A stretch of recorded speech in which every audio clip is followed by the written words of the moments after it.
तिरुचुनापल्ली गांव में दो बहनें दिव्या और सिरिशा रहती थीं।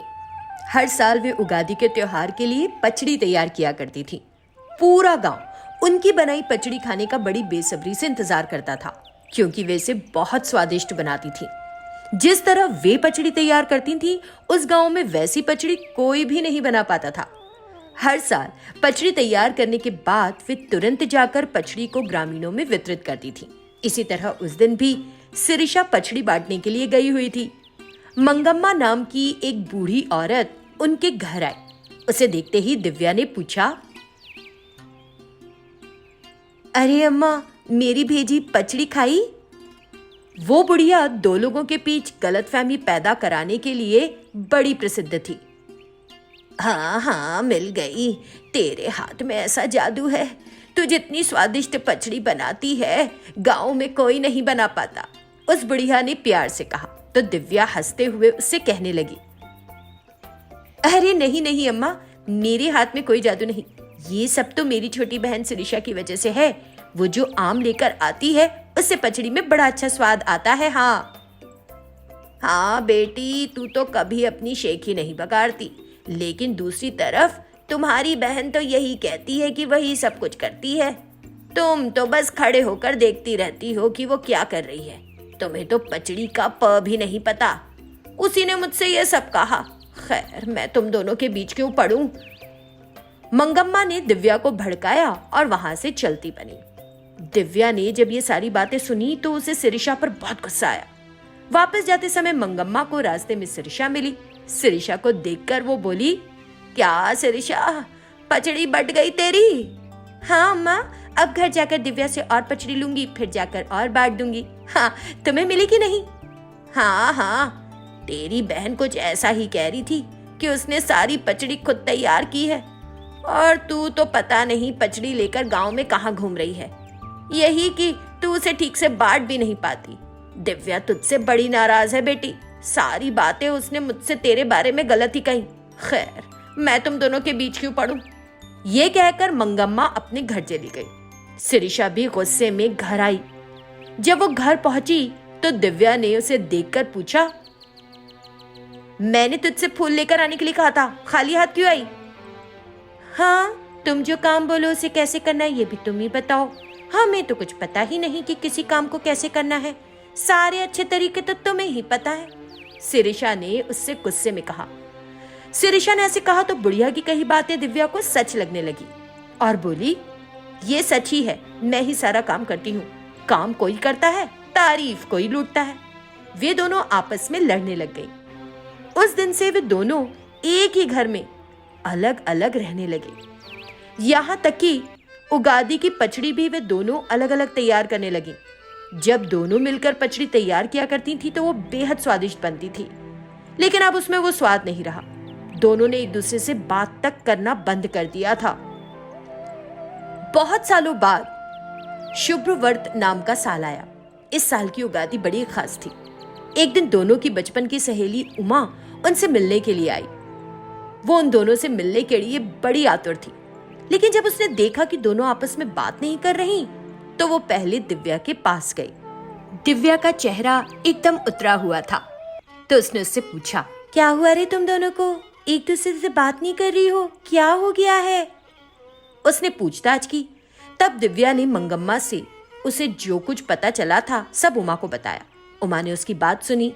तुम्हें किसने कहा कि सिरिशा ने तुम्हारे बारे में बुरी बात की? मंगम्मा ने बताया। दिव्या ने दुख से कहा। उमा ने एक और शब्द नहीं कहा। वो सीधे सिरिशा के पास गई और उससे पूछा कि वो दिव्या से क्यों नाराज है। सिरिशा ने उसे बताया कि दिव्या दूसरों के सामने उसके बारे में बुरी बातें करती है।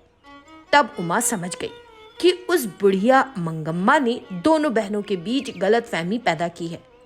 उमा उस बुढ़िया की इस आदत के बारे में अच्छी तरह जानती थी।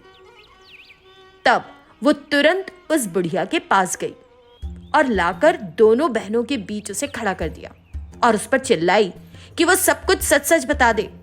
तब मंगम्मा ने सच्चाई को स्वीकार किया और रोने लगी और माफ करने के लिए प्रार्थना करने लगी। तब उमा ने उसे अच्छी तरह धमकाया। आखिरी बार कह रही हूँ, अगर तुमने फिर कभी किसी के बीच गलतफहमी पैदा करने की कोशिश की तो पूरे गांव के सामने तुम्हारा पर्दाफाश करूंगी। उसने उसे धमकाया और भेज दिया। तब दोनों बहनों को समझ आया कि उस बुढ़िया की बात में आकर वे नहा के एक दूसरे से इतने दिन नाराज रहीं। मैं इतने सालों के बाद तुम दोनों के हाथों की बनी पचड़ी चखने के लिए आई थी। तुम लोगों से मिले कितने साल हो गए रे। अब नाराजगी दूर हो गई हो तो। तब दिव्या बोली, ओह अच्छा, हम अभी बनाकर तुझे खिलाते हैं। शिरीषा जा तो जरा आम ले आना, दिव्या ने कहा और फिर पचड़ी की तैयारी करने लगी। उन दोनों ने मिलकर पचड़ी बनाई। उमा ने उसे खाया और फिर कहने लगी, जब तुम दोनों मिलकर पचड़ी बनाती हो तो उसका स्वाद लाजवाब होता है। अब किसी की बात में नहीं आना, एकजुट होकर रहना, उसने कहा और चली गई। तब से दोनों बहनें खुशी खुशी साथ रहने लगी और फिर किसी गलतफहमी का शिकार नहीं हुई। रंगपुर नाम के गांव में दो बहनें सिंधु और बिंदु रहती थी। सिंधु दोनों में बड़ी थी लेकिन थी बड़ी कंजूस। बिंदु उम्र में छोटी थी लेकिन स्थिति को समझते हुए उसके अनुसार खर्च करती थी। वे दोनों आगे की पढ़ाई कर रही थीं। एक दिन उनके माँ पापा घर से कहीं बाहर जाने लगे तो माँ बोली, तू बुरा मत मानना बिंदु, लेकिन इस बार तेरे जन्मदिन पर नहीं रह पाऊंगी। मुझे एक बहुत जरूरी शादी में जाना है, लेकिन चिंता मत कर, तेरी दीदी मनाएगी तेरा जन्मदिन, ठीक है ना। माँ ने बड़ी बहन सिंधु के हाथ में कुछ पैसे रखे। सिंधु, अपनी बहन का जन्मदिन खूब अच्छे से मनाना, ठीक है ना। सिंधु ने हाँ में सिर हिलाया और हाँ हाँ माँ, मैं पूरा ख्याल रखूंगी, तुम चिंता मत करो, तुम जाओ। ठीक है, मैं परसों आ जाऊंगी और तुम दोनों ख्याल रखना, माँ ने कहा और चली गई। फिर सिंधु ने अपनी छोटी बहन से कहा, बिंदु, मैं तेरे लिए एक अच्छा सा केक लेकर आती हूँ, तो तैयार हो जा। हाँ जा। ये कहकर सिंधु बाहर चली गई। कुछ देर बाद वो केक लेकर घर आई। बिंदु केक काटने का बड़ी बेसब्री से इंतजार कर रही थी। दीदी केक लाई हो? हाँ एकदम लेकर आई हूँ, ये रहा देख। उसने एक छोटा सा बन दिखाया जिसे देखकर बिंदु दंग रह गई और बोली, ये क्या है? मैंने तो केक का सोचा था और तुम एक छोटा सा बन ले गए। अरे बेवजह पैसे क्यों खर्च करवा रही है? अगर हम इसका एक एक टुकड़ा खा लें तो मन जाएगा तेरा बर्थडे। बहुत ही स्टूपिड आइडिया है तुम्हारा, एकदम वेस्ट। तुमने अपनी कंजूसी के कारण मेरा बर्थडे तक नहीं मनाया। अगर मैं अपनी फ्रेंड्स को बुला लेती तो सारी की सारी इज्जत चली जाती। इस तरह चिढ़ते हुए उसने अपने बचाए हुए पैसे निकाले और अपनी सहेलियों को इनवाइट करके बाहर जाकर अपना बर्थडे सेलिब्रेट कर लिया। इस तरह कुछ दिन बीत गए। एक दिन दोनों कॉलेज पैदल जा रही थीं। दीदी, माँ ने हमें ऑटो से जाने के लिए पैसे दिए थे, तो तुम पैदल क्यों जा रही हो? हाँ, अरे पैसा क्यों बर्बाद करें, चलकर जाने से सेहत भी अच्छी हो जाएगी ना हमारी। दीदी, तुम्हारी कंजूसी दिन ब दिन बढ़ती जा रही है और अगर तुम इस तरह जारी रखोगी तो एक दिन बहुत बुरा परिणाम भुगतोगी। हमारी इज्जत भी नहीं रहेगी कहीं भी, समझी ना दीदी। चलो ऑटो लेते हैं हम।